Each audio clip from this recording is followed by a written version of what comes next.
I hope my microphone is doing well. Today I'm going to work on the contextualization tasks for the pedagogy and showing how I introduced an artifact, how to use it in my lesson. And that's actually used in my lesson.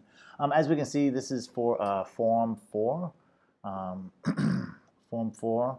And the topic is of their overall unit of work for Unit 1, which is leisure and entertainment. And we will be talking about pop culture.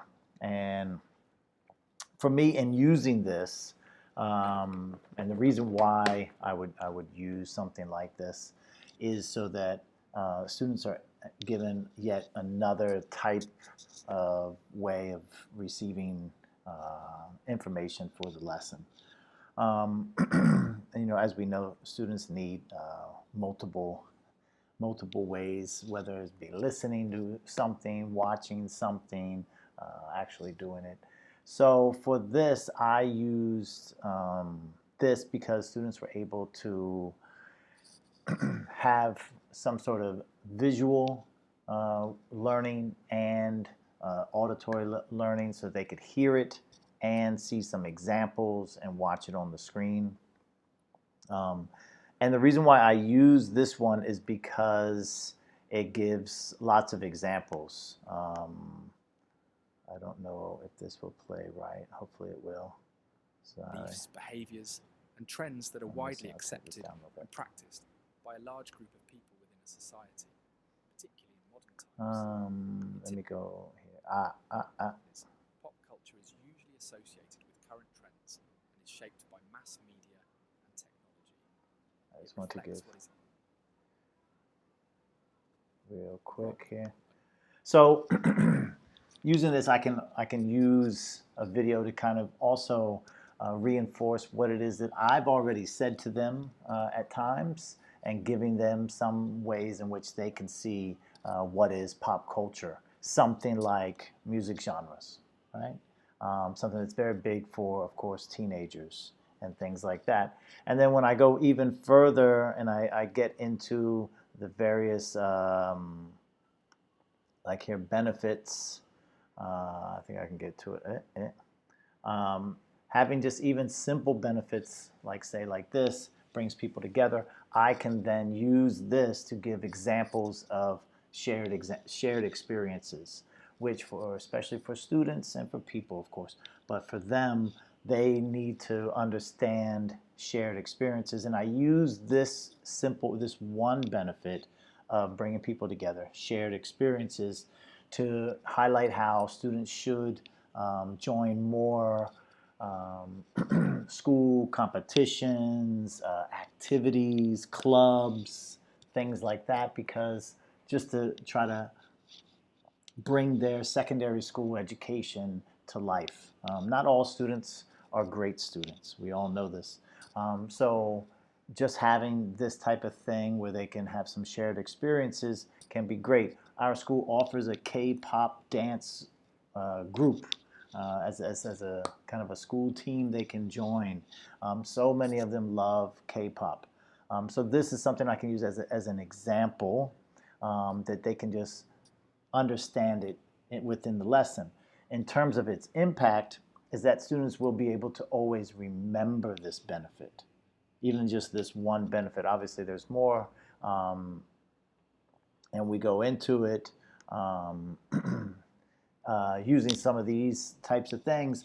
I can then therefore pause the video and give them some more examples that they already should be able to understand and see when we talk about like shared interests in music and movies. So if I ask the students, how many of you like K-pop, and several students raise their hand, then that's something that they can remember when they need to use this information again, whether it be for some sort of speaking task in the group discussion, or a writing task, or any other type of assessment that they will be asked to perform. So I think using these types of artifacts, like say like a video, is, I think, super, super important to do, especially now with the way students learn. Students now learn a lot differently than students in the past.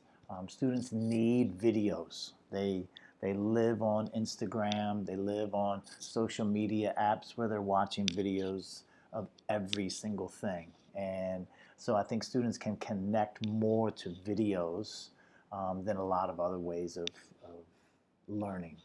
So, and if in terms of cross-curricular,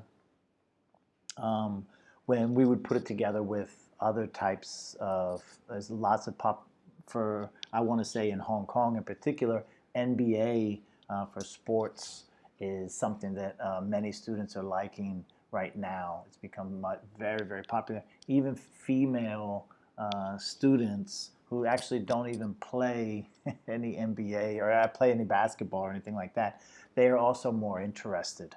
And the PE teachers have even noticed, because I often use basketball NBA references in classes and stuff like that. And I think it's a small link to sports and things like that, because I try to get part of my motivation for getting students to also do other things is to get them more physically active, because of the aforementioned love of social media. So many of our students nowadays love to just sit around and look at social media for hours and hours upon their day. So I hope that this can highlight how I would use this type of video. Also, I think for this, real quick, because this also talks about, of course, the criticisms, because we have to have advantages, disadvantages in terms of our contrast analysis, is that when we talk about high culture, this is something that I enjoy being able to show them the differences between pop culture and high culture. So for this, usually when I teach this unit, I will also have some like a clip of Beethoven or Mozart or something like that ready, and I will play it for them and ask them how many of them enjoy listening to classical music to show that. And that's also something I think is very important. I hope I answered the question and demonstrated how I would use this type of artifact as a video within the lesson. Thank you very much.